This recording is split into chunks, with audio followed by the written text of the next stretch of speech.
Hi, welcome back to Mike's Diabetes World. Well, last night was the night. I'm glad I don't go through too many of those. I finally have got rid of my ketones. My blood sugar's come down to a 10, which is average for most mornings lately. And, I gave a correction now. My last keto diastics, because they don't have a ketone meter, or it's not going to be a ketone glucometer, but it's a little machine that tests. And then you could also get ones that do hemoglobin A1C. Hopefully the next, if we have to keep doing this for a while, is that one that'll do all three with one stick. But all through the night, it seemed like every 5 minutes it was saying, "Oh, alert! We put you out of automatic because your blood sugar was too high. We don't know what the number is." And I was almost tempted to just say, "Oh, forget it," and just put in a new sensor, because my sensor is due to expire early tomorrow morning. So, a lot of times you know that if things are going up, you're having a problem. And I attributed to yesterday because of the kink in my line. Now, the kink in my line is partly the blame, but the night before, it was either last night or the night before, I kind of woke up and I was kind of like, I have to go pee. Very rare for, once the lights are out and that, I don't really have to go till morning. Sometimes more in the morning than the rest of the time. But anyway, I was high, and it was up at 15. And it just went up. So, is there something going on in my body? Now, to get rid of more excess water, it's just a light, let me go into DKA. And then I'll get rid of more water and we'll all be happy. But the last time I went through DKA, it was the worst event of my life, and I don't want to repeat it. Now, when I went into Royal Columbian was it 2021? No, 2020 to 2021. My blood sugar was high, and I guess I started to show ketones. And I don't really remember that too much. I kind of remember lying in the bed. I didn't really know where I was, so maybe that was a positive part. I got it again, and they caught it fairly quickly.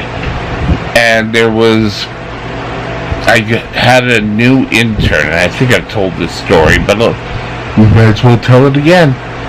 And this intern really took care of me. The only thing that I said no to, and that was to go back to the high acuity unit. But I was so tired of, let's go back to the ward, let's go back here, let's back and forth, and I said no. We did an insulin drip. I had sort of like my own private nurse, which was good. And this doctor, I was saying, I'm going to be sick.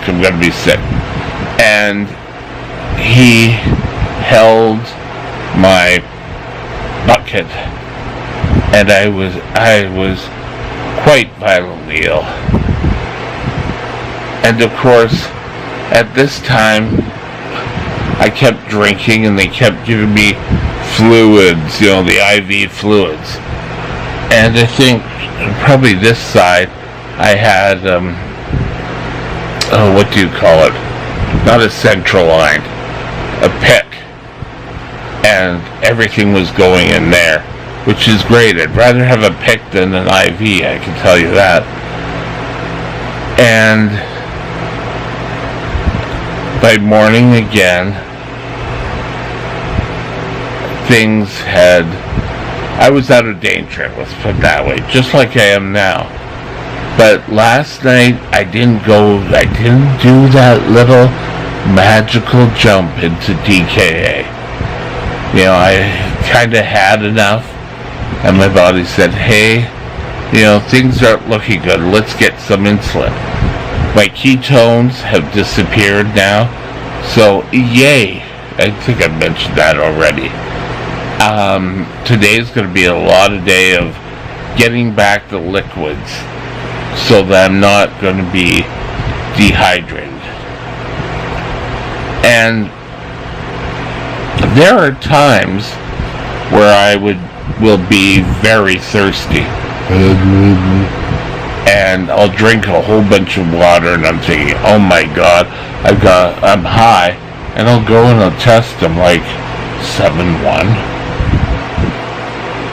So who knows really that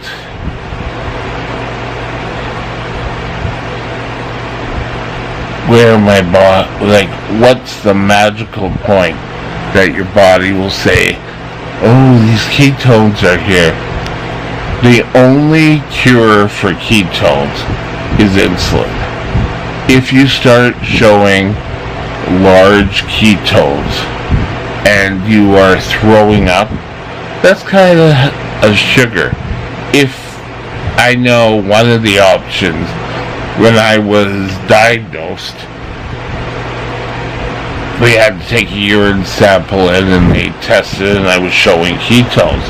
And the doctor said, well, that could be that he's just losing weight, He's becoming a teenager, and I could be just losing weight.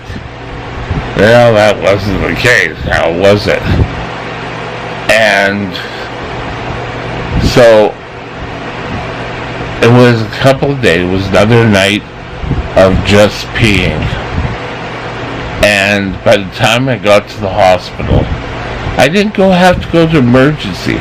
I went and checked in. It was called the Health Center for Children. It was before Children's Hospital.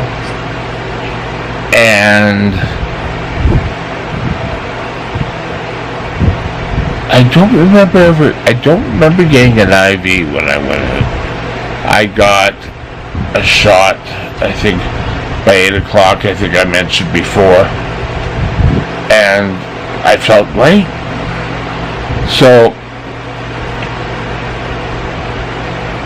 the thing you need to speak to your doctor in your plan is what happens when I get ketones.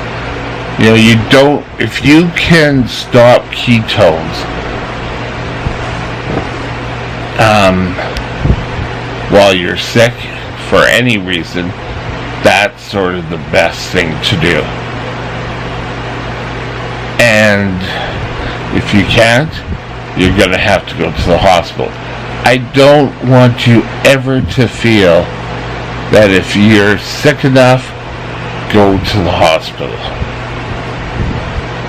Now, a lot of times ambulance will say, oh, well, we really would like to take you to the hospital. And for low blood sugars, no. Yeah, it's really kind of, if I had a severe low, and, you know, I've gone to the hospital, you know, they do the blood test and they come back and say, well, everything seems to be normal. So the treatment is something like, I can do that here. I don't need to go in, and it's a waste of it's a waste of their time. And I don't mean that derogatory. All the doctors, nurses do a bang-up job. But I'm sure that bed could be used by someone who's really sick. And, you know, if it's the second time in 2 days, yes. If I'm in severe ketoacidosis, yes. Or if I've gone into ketoacidosis, go to the hospital. An insulin drip, and trust me, you'll really start feeling better. So, we're back on it, and what do we do when we kind of fall off or make a mistake or whatever happened yesterday? We get up and we go and we continue on. And that's exactly what we're going to do. Have a great day. I'll talk to you later. Bye now.